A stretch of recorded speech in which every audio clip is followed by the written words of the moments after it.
Well, good morning. It's 6:45 on this Wednesday morning. I'm Nick Wilson. And I'm Maggie Warren, in for Ethan. And overall, we've kind of had a run of pleasant temperatures, and that continues today. Yeah, we will see some mild temperatures. A gorgeous morning already on our Ottawa, Iowa camera. There we go. Let me get those words out correctly. The Ottawa, Iowa camera. However, we do see some shower and storm potential later today into the overnight hours. A marginal risk of severe weather through southern and eastern portions of Siouxland. That does include the Storm Lake area, Ida Grove, down into Denison and Mapleton, as well as Tacoma and into those portions of far southeastern northeast Nebraska. High winds, large hail going to be those main threats, and can't rule out some flooding, but overall going to need to be weather aware tonight, and tune in or I'll have your latest forecast coming up. Nick? All right, thanks, Maggie. Well, a member of South Dakota's congressional delegation says he wants his constituents to reach out if they've been impacted by the Department of Government efficiencies cuts to federal funding and workers. Senator Mike Rounds says some of that department's communication has fallen short, and some of their cuts may have gone too far. A lot of the messages that's come out of DOGE or out of the different agencies has been pretty raw and really not very nice in terms of saying, you know, you're done or we don't need you anymore. Very inappropriate in terms of the way that they've shown some disrespect for a lot of our either people that are operating through grants or people that are operating have been, you know, good employees for years. So we try to respond and go back and say, let's make sure, number one, that there hasn't been a mistake made. Rounds adds he's heard from South Dakotans wanting to know why he and fellow South Dakota Senator, Senate Majority Leader John Thune, have not been louder in their pushback to some Trump administration policies.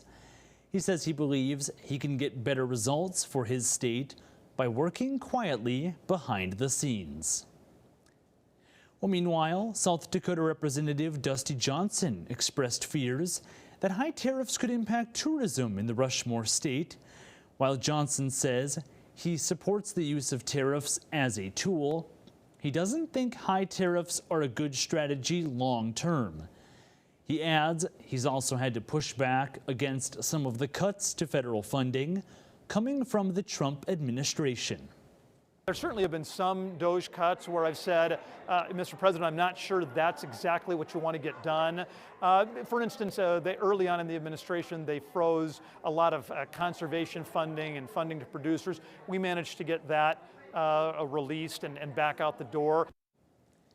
Johnson also responded to calls for him to spend more time speaking publicly with South Dakotans by saying he is already recognized as one of the most accessible members of Congress.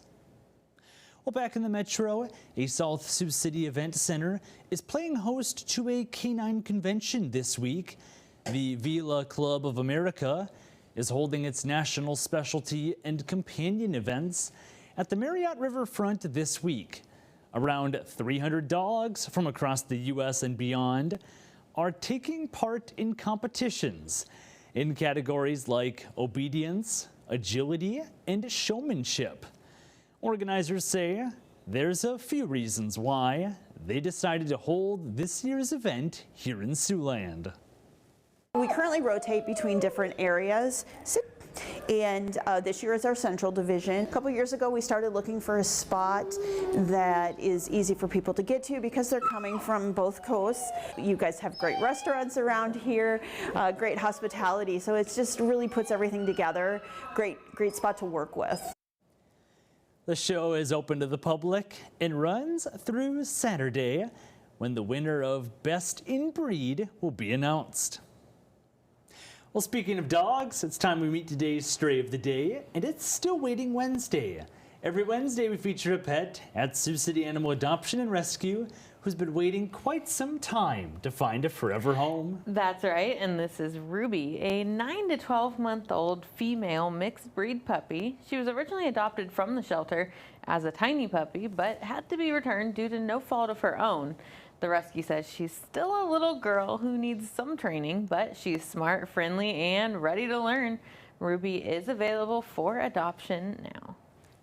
And if you've lost your pet, you're looking to adopt, or you'd like to sponsor a pet for adoption, you can visit the rescue's website. Head over to SiouxCityAnimalRescue.com. Ruby sure looks like a nice pet. Feel bad that she's been waiting so long. Yeah, she looks like she would be a little cuddler, a little snuggly dog. Absolutely. And honestly, with the weather today, might be a good day to be outside with the pets. Yeah, I know. I'm going to take my dog for a walk later when I get off work, but those temperatures are going to be excellent. Already seeing a gorgeous sunrise on our Ho Chunk Center camera, starting a beautiful Wednesday, a beautiful midweek out there as temperatures sit in the 40s and 50s. 55 there in Denison, 52 in Mapleton, and 46 in Sioux City. Still at 47 in Wayne, and those winds between 5 and 10 miles an hour at most. Most areas have seen those shift out of the north and northwest. Continuing to see this boundary kind of stall out through southern portions of Iowa, and really seeing showers ride that boundary there. And that's where we saw those showers and storms this morning. We'll continue to see those slide out of the region and cloud cover clear out briefly before that fills back into the afternoon. We see another round of showers and storms sliding into our early Thursday morning, another batch for Thursday morning into the afternoon hours, and then yet another batch Thursday night into Friday morning. All those going to add up to at least some appreciable rainfall, more than what we've seen the past few times we've had rain. Generally half an inch to an inch for those southeasternmost communities, and then half an inch to 3/4 of an inch for other spots. So definitely some much needed rainfall we're about to get. For today though, 73 degrees, partly cloudy and mild with just a few showers out there. Better chance comes for our Wednesday night into Thursday. Temperatures only in the low 60s.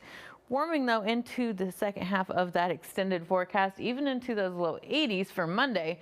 However, we do have multiple shower chances before that, some storm chances as well, and then those temperatures settling in those low to mid 70s as we head into the latter half of next week. Nick.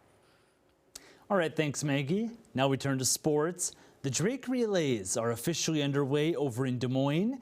Anthony Mitchell has the highlights from the track right here in your morning sports wrap.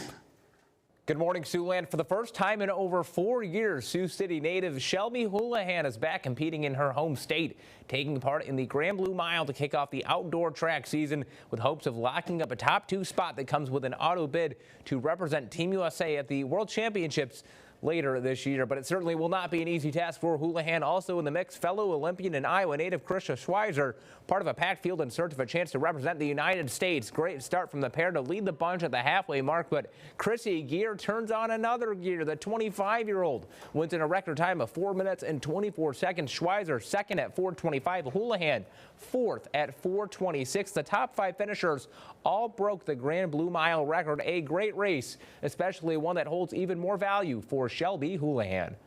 It was such an awesome race with perfect conditions tonight. So it's like I did everything I could, so I'm proud of myself. And you know, 3 other women were faster than me, and that's awesome. So kudos to them. It's so fun to be back home, and I like am warming up and stuff, and people are shouting at me, and it's just like I don't know. It just feels good to be back and like feel that support and that love. Yeah. So I'm so excited to be opening my season up here, and yeah, tonight was a good start for sure. The Drake Relays continue tonight and run until Saturday.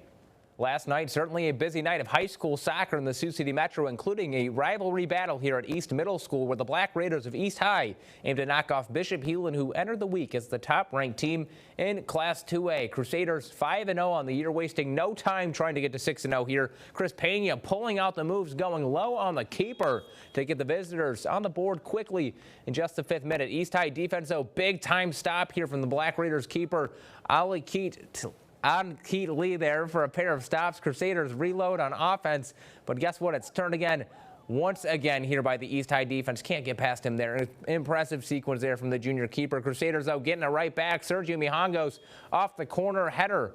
Uses the post. It's good. Heelan stays unbeaten, taking down East 11-1. And finally, the 2025 Cyclone Tailgate Tour schedule has been revealed, featuring a pair of Siouxland stops. The Iowa State Athletics Caravan, featuring the likes of Matt Campbell, Jamie Pollard, and other members of the Cyclones athletic department, is scheduled to visit the Roof Garden Bar Room at Arnold's Park on May 22nd, followed by a stop right here in Sioux City at the Tyson Event Center on May 23rd. The tailgate tour is slated to make 10 stops across Iowa in 5 days. That full schedule on our website, siouxlandproud.com. That's your look at sports. Have a good day, Siouxland. Now let's take a look at this morning's top stories, what you need to know before you go. A new city government is officially in place in North Sioux City, South Dakota, following a canvassing meeting and a brief final meeting of the former city council. The new mayor and 4 city commissioners were sworn into their positions. The meeting that followed introduced multiple ordinances that included updates to the terms of the new form of government and beginning work on a code of ethics that's expected to take multiple meetings to put together. The ongoing flood recovery at McCook Lake also came up for discussion. I'm excited because I feel like we can do so many good things for the community, and I'm also excited to see the community work together. There was just a lot of hard feelings through the flood, a lot of emotions. Hopefully we're getting past that a little bit and we can show the residents that we're making progress. The commission's next meeting will be at City Hall on Monday, starting at 4 p.m. Well, elsewhere, Iowa Agriculture Secretary Mike Nag has awarded grants to 33 Hawkeye State businesses through the Choose Iowa program. Now that includes a couple businesses here in Siouxland. Country Pines Tree Farm in Marcus is receiving just over $20,000. That'll go toward an addition to the farm store to allow for expanded Christmas tree sales. Meanwhile, Lone Oak Honey Company here in Sioux City is receiving nearly $1,200 to help purchase a honey extractor and chest freezer. In total, the program is awarding $463,000 in grants this year. Well, meanwhile, local conservation experts urge Siouxlanders who want to plant a tree to pick something other than a Bradford pear. The ornamental tree, also known as the calorie pear, is popular for its fragrant and beautiful blossoms. The problem is, well, it's become too popular, and the now invasive tree is harming native tree populations. 20 years ago, it was a big push to plant them because they're so pretty and they flower nice. But now they've just become so invasive that they are out competing the other native species, especially in woodland areas. They make it hard for the natives to thrive. And because they produce such good fruiting bodies that are carried by those birds and other pollinators, they spread more quickly than we thought they would. Mailer ads, better options for flowering trees in our area include dwarf crab apples, service berries, wild plums, and red buds. And honestly, this weather, pretty pleasant conditions if you want to try to plant a tree. Yeah, those trees also starting to be in bloom too with the gorgeous weather. 73 degrees for today, partly cloudy and mild. A few showers building in later into our afternoon and evening.